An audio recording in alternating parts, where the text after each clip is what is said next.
గౌరీ 29వ భాగం. దానికి ఆలోచించటం ఎందుకురా? ఆడపిల్లకు తొలి కాన్పు ఖర్చు మొత్తం పుట్టింటి వాళ్ళే పెట్టుకోవాలి. మీ అక్కకు మనం పెట్టుకోలేదా? అంది కాంతమ్మ. ఓహో, మా అమ్మ వాళ్ళు కట్టాలా? ఇంతకీ పుట్టింది మీ ఇంటికి వారసుడా, లేకపోతే మా అమ్మ వాళ్ళ ఇంటికి వారసుడా? అంది రవలి. కొత్తగా మాట్లాడకు రవలి, ఇది ఎప్పటి నుండో ఉంటున్న సాంప్రదాయం. సాంప్రదాయం కాదు, ఎవరో స్వార్థపరులు పుట్టించిన పద్ధతులు. నాకు తెలిసి ఇలాంటివి పుట్టించిన వాడికి కూతురుండుండదు. అందుకే ఇలాంటి మాటలు చెప్పుంటాడు. మనవన్నీ చూడగానే మనవాణ్ణి చూడగానే నా మనవడు నా ఇంటి వారసుడు వచ్చాడని అంతగా మురిసిపోయావు. డబ్బులు మాత్రం మా అమ్మ వాళ్ళు కట్టాలా? కట్టరు. ఇప్పుడు ఏం చేస్తావు? అందరవలి. అశోక్ వైపుకు చూసింది కాంతమ్మ. చూసావారా నీ పెళ్ళాం ఎలాంటి మాటలు మాట్లాడుతుందో అని అంది. అమ్మా, నీకు దాని గురించి తెలుసు కదా. అన్నీ తెలిసి కూడా ఎందుకు ఇప్పుడు మాట్లాడుతున్నావు? ఇక్కడ హాస్పిటల్లో కూడా అందరూ చూడాలా ఏంటి? వాళ్లకు కట్టే స్తోమత ఉంటే కట్టేవాళ్ళు, కానీ వాళ్ళు డబ్బు లేని వాళ్ళు కదా. అలాంటప్పుడు నువ్వు అడగటం కూడా పద్ధతి కాదు. అయినా రవలికి ఏ నిమిషంలో ఏ అవసరం వస్తుందో నేను కొంత డబ్బు దాచి ఉంచాను. ఇప్పుడు ఆ డబ్బే గౌరికి ఇచ్చేస్తాను అన్నాడు. డబ్బులు దాచావా? మొన్నేదో విషయంలో నాకు చాలా అత్యవసరంగా డబ్బులు కావాలంటే లేవన్నావు కదరా, ఎందుకు అని అడిగింది కాంతమ్మ. దానికంటే అత్యవసరమైన పని, ముఖ్యమైన విషయం రవలి కాబట్టి లేవు అని చెప్పాను అన్నాడు అశోక్. అశోక్ మాటలతో కాంతమ్మ వైపు చూసి సన్నగా నవ్వింది రవలి. కొడుకు అలా మాట్లాడుతూ ఉండటంతో ఏం మాట్లాడాలో అర్థం కాక కుళ్ళుకుంటూ చూసింది కాంతమ్మ రవలి వైపు. ఇప్పుడు డబ్బుల గురించి కాదమ్మా, డబ్బులు గౌరికి ఎప్పుడు ఎక్కడ ఇవ్వాలి అని ఆలోచిస్తున్నాను అని అన్నాడు అశోక్. ఇప్పుడు డబ్బులు ఇచ్చే వంకతో వెళ్ళి గౌరిని కలవాలి అనుకుంటున్నావా అని అంది రవలి. పచ్చకామర్లోడికి లోకమంతా పచ్చగా కనిపిస్తుందంట.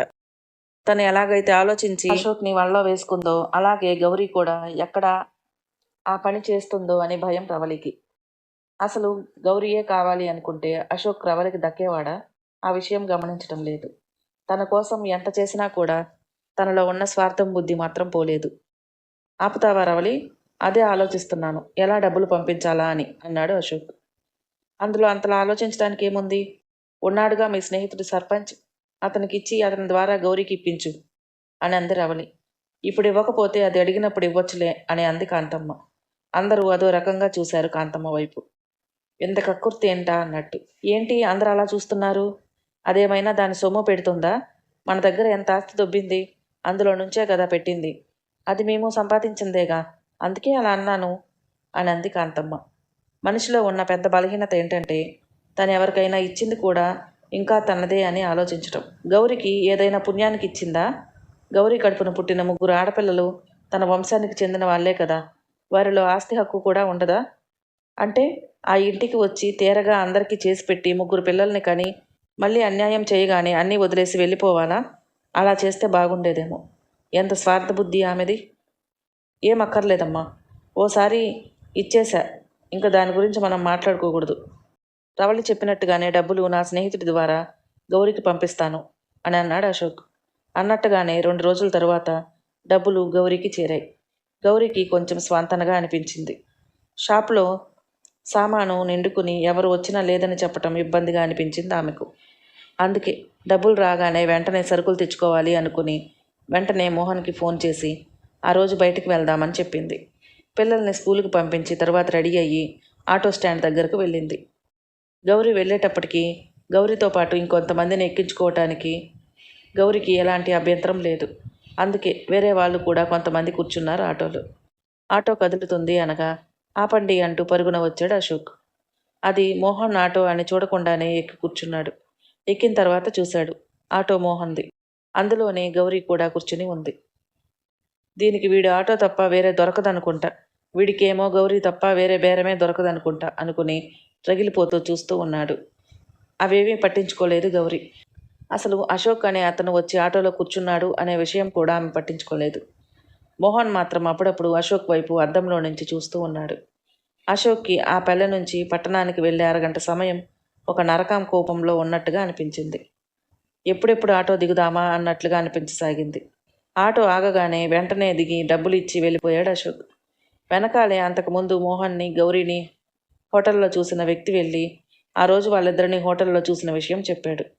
మూర్ఖుడు అశోక్కి ఆ రోజు తన భార్యకు డెలివరీ అయ్యింది. వీళ్ళిద్దరే వాళ్లకు సహాయం చేశారు అన్న విషయం కూడా గుర్తుకు రాలేదు. గౌరీపై కోపంతో రగిలిపోసాగాడు.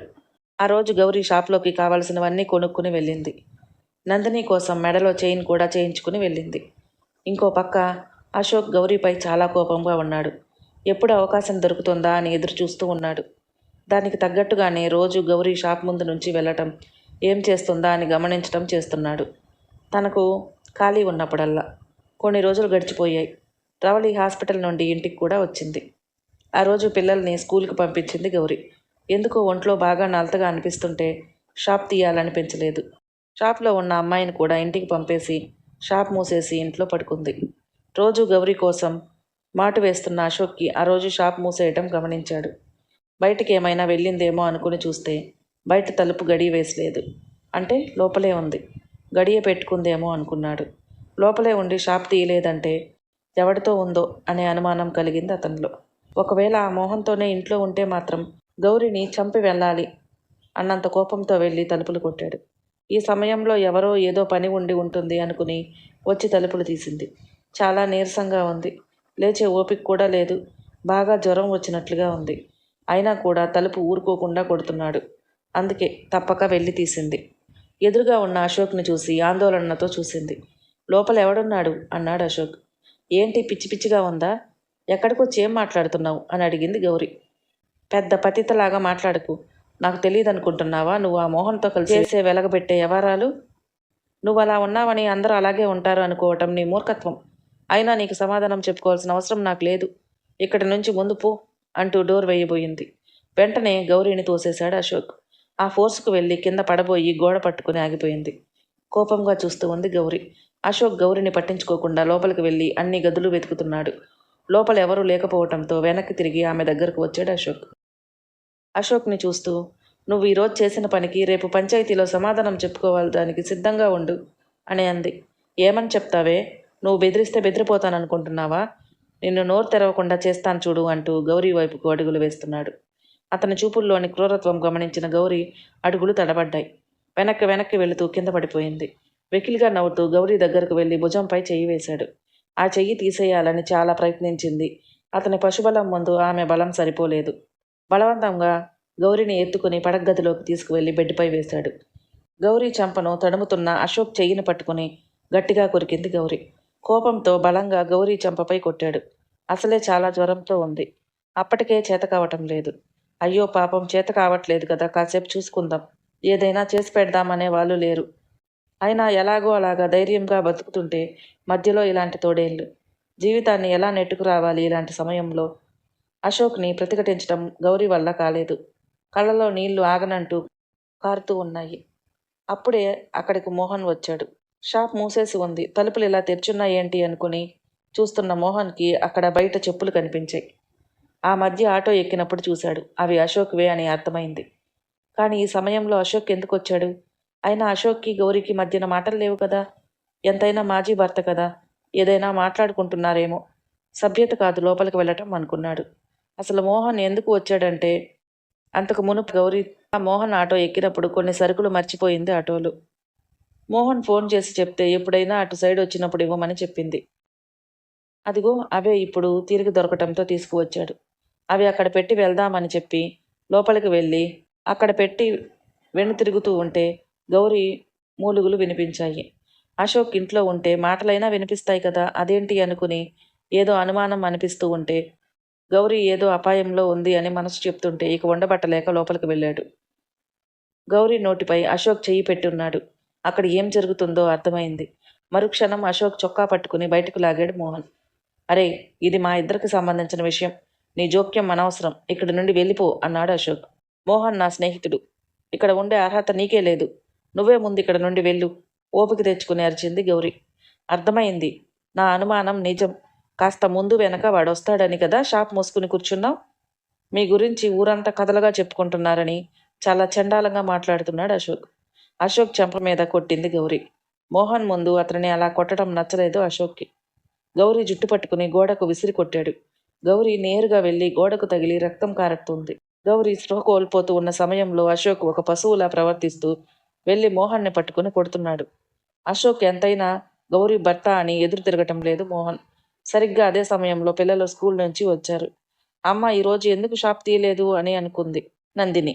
ఇంటి గుమ్మం ముందు 2 జతల చెప్పులు మగవారివి ఉండటం గమనించి అక్కడ కీడు జరిగింది అని అనిపించింది నందినికి. కానీ మిగిలిన 2 చెల్లెళ్ళు అప్పటికే ఏడుపును మొదలుపెట్టారు తల్లిని చూసి. చెల్లెళ్ళ ఏడుపుతో అమ్మను చేరుకున్న నందిని భయంతో తల్లిని లేపుతూ ఉంది. కానీ గౌరీ అప్పటికే స్పృహ కోల్పోయింది. అమ్మని హాస్పిటల్కి తీసుకెళ్ళాలి, కానీ ఎలాగో తెలియదు. అటు చూస్తే అశోక్ మోహన్ని కొడుతూ ఉన్నాడు. ఇప్పుడు తనకు సహాయంగా వచ్చేది మోహన్ మాత్రమే. ఆ విషయం నందినికి తెలుసు. అందుకే వారి మధ్యలోకి వెళ్ళింది. అశోక్ని అడ్డుకోవాలని చూసింది నందిని. కానీ అశోక్లోని ఆవేశం చల్లారటం లేదు.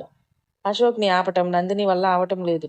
కానీ తప్పదు. తల్లి కోసం అలాగే పదే పదే వారి మధ్యలోకి వెళ్తూనే ఉంది. అశోక్కి చిరాకు వచ్చి గట్టిగా నెట్టేశాడు నందినిని. నందిని వెళ్ళి గోడకు తగిలింది. నందిని తలకు కూడా గాయమైంది. గాయాన్ని పట్టుకుని ఏడుపు మొదలుపెట్టింది నందిని. చిన్నపిల్లల, అందులోనూ కన్న కూతురు అని కూడా చూడకుండా, కనికరం లేకుండా నందినిని అలా నెట్టడం మోహన్కి చాలా కోపాన్ని తెప్పించింది. అశోక్కి ఎదురు తిరిగాడు. ఎదురు తిరిగిన మోహన్ని ఎదుర్కోవటం అశోక్ వల్ల కాలేదు. అప్పటికే అక్కడ అలికిడికి చిన్నగా జనం వచ్చారు. అక్కడ ఉన్న పరిస్థితిని చూసి గౌరీపై జాలిపడ్డారు కొంతమంది. ఒకరిని చూసి ఒకరు అక్కడికి చాలా మంది రావటంతో అశోక్ చిన్నగా అక్కడి నుండి జారుకున్నాడు. మోహన్ పరుగున వెళ్ళి ఆటో తీసుకొచ్చాడు అక్కడికి. గౌరీని, పిల్లల్ని ఆటోలో ఎక్కించి ఇంట్లో తన దగ్గర ఉన్న కొన్ని డబ్బులు తీసుకుని పక్కింటి ఆవిడ సహాయంతో హాస్పిటల్కు వెళ్ళాడు. ఇంటికి తిరిగి వచ్చాక తన నిస్సహాయ స్థితిని చూసుకుని గౌరీ రగిలిపోయింది. ఎన్ని రోజులు ఇలా అతడు తనను ఇబ్బంది పెడుతుంటాడు? ఎన్ని రోజులు ఇలా నేను వాడిని భరించాలి అని అనుకుని, ఈ రోజు ఏదైనా అయ్యుంటే నా పిల్లల పరిస్థితి ఏంటి అని చాలా భయపడిపోయింది గౌరీ. కనీసం కన్న కూతురు అన్న కనికరం కూడా లేదా? పిల్లల్ని చూసైనా ఆగాలి కదా. వీళ్ళు తనకు పుట్టిన పిల్లలే అనే సానుభూతి ఏ కోశానైనా ఉందా ఆ మనిషిలో అని అనుకుంది. అలాంటి కఠినాత్ముడిని శిక్షించడంలో ఎలాంటి తప్పు లేదు అనే నిర్ణయం తీసుకుంది. సర్పంచ్ దగ్గరికి వెళ్ళటం, తీర్పులు ఇవన్నీ అనవసరం వాడికి. వాటికి భయపడే స్థితిలో అతడు లేడు అనిపించింది. మరుసటి రోజే పిల్లలకు కావాల్సినవి చేసిపెట్టి అక్కను జాగ్రత్తగా చూసుకోమని చిన్న పిల్లలిద్దరికీ చెప్పి టౌన్కు బయలుదేరింది. ఈసారి మోహన్ని తోడుగా రమ్మని అడగలేదు గౌరీ. అలా వెళ్తున్నప్పుడు మోహన్కి కూడా తెలియదు. నేరుగా పోలీస్ స్టేషన్కి వెళ్ళి అశోక్పై హత్యా ప్రయత్నం కేసు పెట్టింది. అక్కడ ఉన్న ఎస్ఐ గౌరీ పరిస్థితి చూసి జాలిపడ్డాడు. ఎవరూ లేకుండా ఒంటరిగా వచ్చి ఒక ఆడపిల్ల కేసు పెట్టడంతో వెంటనే చర్య తీసుకోవాలి అనిపించింది అతడికి. గౌరీ ఇంకా ఇంటికి చేరుకొనే లేదు. కానీ అశోక్ కోసం వేట మొదలైంది. గౌరీ ఇలా చేస్తుంది అని అశోక్ ఊహించలేదు. అయితే గీతే మళ్ళీ పంచాయతీకి వెళ్తుంది. అక్కడ మళ్ళీ నాతో క్షమాపణలు చెప్పిస్తారు. ఏముంది, ఇదివరకు చెప్పలేదా, మళ్ళీ చెప్దాంలే అని అనుకుని ధైర్యంగా ఉన్నాడు అశోక్. ఆ రోజు పొలానికి కూడా వెళ్లకుండా ఇంట్లోనే ఉన్నాడు. కొడుకుని ఎత్తుకుని ఆడిస్తున్నాడు. రవలి మంచంపై పడుకుని ఉంది. ఆ సమయంలో ఇంటికి పోలీసులు వచ్చారు. గౌరీ పంపించిందా అని సంశయంగా అనిపిస్తున్నా అంత ధైర్యం దానికి ఉండదులే అని ఏదో ఒక మూల ధైర్యంతో వారి ముందుకు వెళ్ళి నించున్నాడు. రవలి లేచి బాబుని ఎత్తుకుని కూర్చుంది. పోలీసులు నేరుగా వచ్చి అశోక్ చేతులకు సంకుళ్ళు వేశారు.